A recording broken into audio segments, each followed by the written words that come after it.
চমৎকার কিছু দেখলে ইংরেজিতে বলে ফেলি না ওয়াও ওয়াও, বাহ বাহ, মাশাআল্লাহ।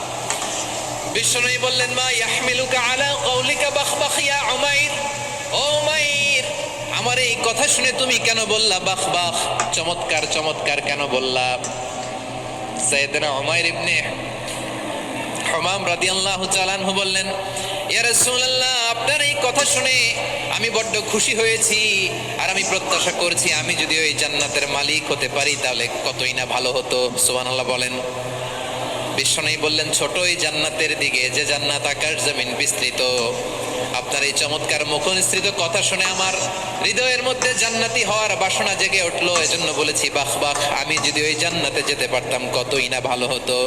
উমাইরের কথা শুনে বিশ্বনবী বললেন, ঠিক আছে উমাইর, জান্নাতে ঢোকার জন্য, এই জান্নাতের অধিবাসী হওয়ার জন্য যেহেতু তোমার এত আকাঙ্ক্ষা, আমি বলে দিলাম আনতা মিন আহলিহা, তুমি আল্লাহর ওই জান্নাতের অধিবাসী হবা।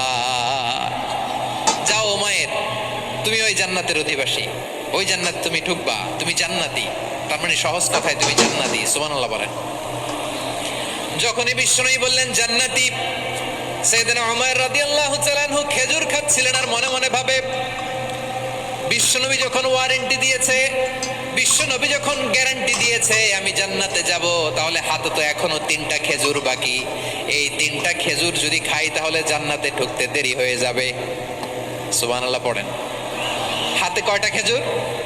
3টা খেজুর। বিশ্বনবী বললেন, উমাইর আনতা মিন আহলিহা, তুমি ওই জান্নাতের অধিবাসী, তুমি জান্নাতি। উমাইর চিন্তা করলেন, আমি জান্নাতি, নবীর মুখ দিয়ে যখন বেরোইছে ওই জান্নাতে তো আমার ঢুকতেই হবে, কিন্তু হাতে 3টা খেজুর খেয়ে যদি জিহাদের ময়দানে যাই তাহলে জান্নাতে যেতে তো দেরি হয়ে যাবে। এই চিন্তা আসা মাত্রই খেজুর 3টাকে তিনি ছুঁড়ে মারলেন, তলোয়ার বের করে আল্লাহু আকবার বলে বদরের ময়দানে ঝাঁপিয়ে পড়লেন। আল্লাহর শত্রুদেরকে কচুকাটা করে এক পর্যায়ে শাহাদাতের সুধা পেয়ে নিজেও জান্নাতি হয়ে গেলেন। পড়েন সুবহানাল্লাহ।